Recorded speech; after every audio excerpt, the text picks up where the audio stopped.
Right, Shalom. First, I'd like to give all praises unto Yahweh, Bahasham Yahushai, and double honors unto the apostles and elders of GreatMillStone, and honestly brothers out there in the highways and the byways teaching this word in all sincerity and in truth. You have to excuse me, man. I'm literally at the point of falling asleep, but I couldn't let it go, man. I had to cover this, man. I had to cover this tonight before I go to bed. This is Jeremiah 49:20. Therefore hear the counsel of the Lord that ye have taken against Edom, and his purposes that ye have purposed against the inhabitants of Teman. Surely the least of the flock shall draw them out. Surely ye shall make their habitations desolate with them. And this scripture is basically talking about how the so-called Jew, the Amalekites, who have formed that little nation over there known as the Israeli state in the Middle East, how they're going to be responsible for drawing these Edomite nations, beginning with America, into this World War III. You know, and we've been bringing it out in prophecy and cataloging the series of events leading up to its fulfillment. Now, you've seen how, you know, the Anglo-American Empire, America, Britain, you know, the Israeli state, all these guys boosted up this proxy army known as ISIS to destabilize the Middle East and to bring in regime change in Syria, which Syria is one of, not only is it economically strategic in terms of the pipeline deals that they want to run up into Europe, but it's also one of the major allies of Iran, who is the major enemy of the West and the Israeli state in the Middle East. Alright, so they were going to basically kill two birds with one stone. But pursuant to Ezekiel the 38th chapter, Russia, who is the leader of the rebellion against the American empire worldwide, has come in and been a guard unto Syria, and you know, have bolstered them and have made them withstand the offense of the American proxy army known as ISIS and reinforced their position in the Middle East. And not only that, but their close allies Iran and Hezbollah have been helping them. And now we're seeing a change. Now we're seeing ISIS is no longer really being the hot thing, because ISIS is pretty much almost completely destroyed. So they're moving away from speaking about ISIS as being a threat to the region and a threat to the world and blah, blah, blah. Now they're shifting the focus onto the state of Iran.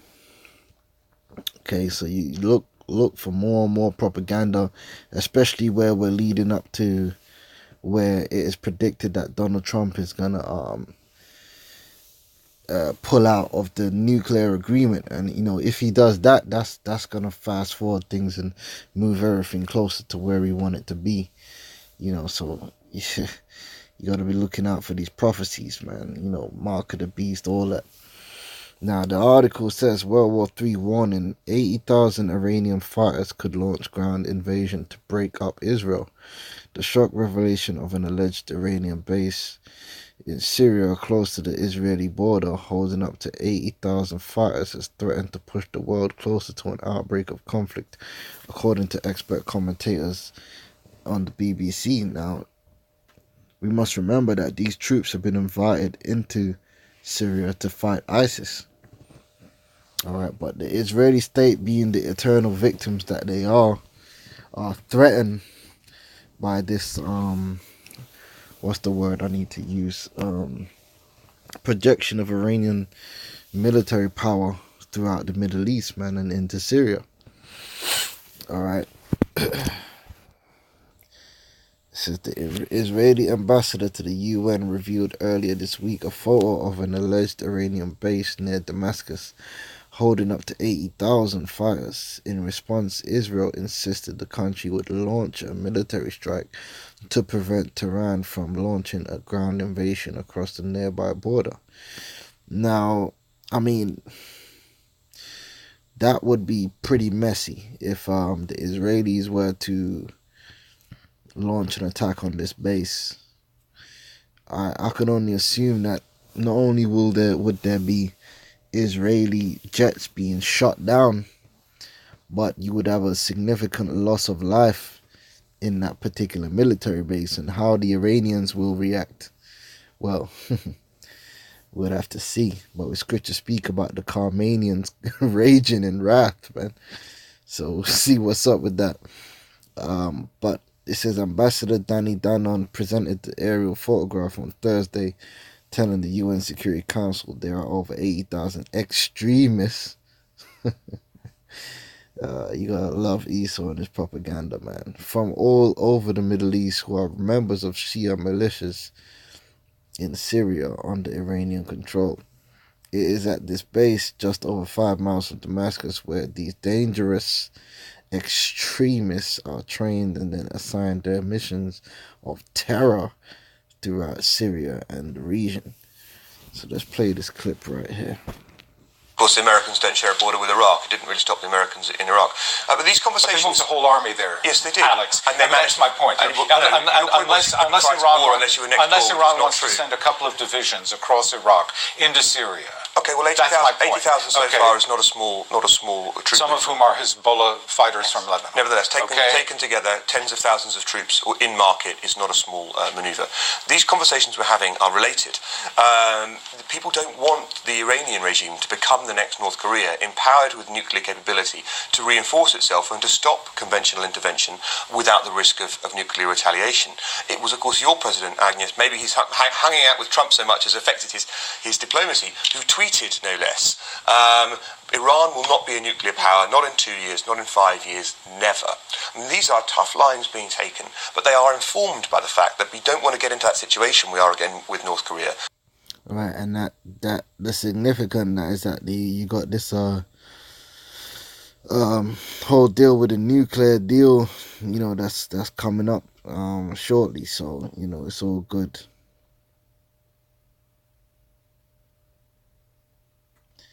Let's read this bit. It says there are growing tensions between Western powers and Iran ahead of the 12th of May deadline set by U.S. President Donald Trump, who has threatened to pull out of the Iranian nuclear deal.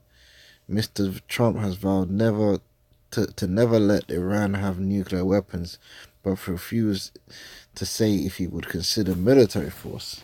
Well, the Israelis ain't got a problem. Ambassador Danon's announcement at the UN follows the 9th April attack of Syria's T4 airbase, which killed 7 members of the Iranian Revolutionary Guard Corps, including the head of the drone program, Mehdi Dagnan. Iran, Syria, Russia, and some of U.S. officials have all said Israel was responsible for the strike, but Israeli officials have refused to comment on the matter.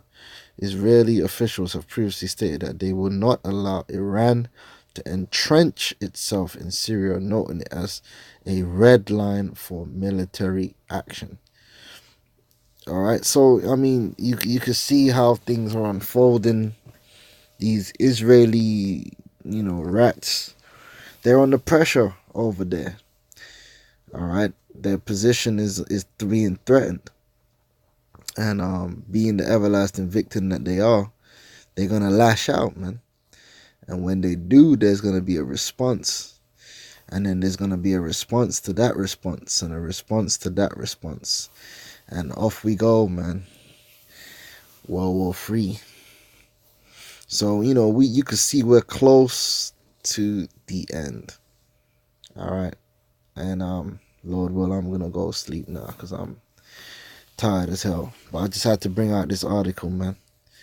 Everything is going according to plan. Shalom.